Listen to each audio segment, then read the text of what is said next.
What we have here is a '69 Mustang Shelby. This vehicle has been in the owner's family for the past 30 years, and the owner has done a lot of work himself already. He's already taken care of his floor pans.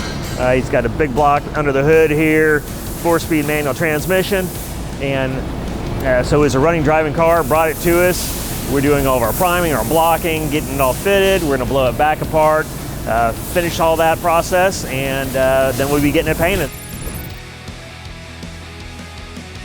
And so the process of this is what you see is it's finished out in 600 grit sandpaper, and once we've completely have it sanded, degreased, masked up, panels set up as they go on the vehicle, then we'll be going through the process of spraying our primer sealer, our base coat, which is usually 2 to 3 coats, and then 2 coats of our high solids Sikkens Clear. So stay tuned to see it when it gets completed.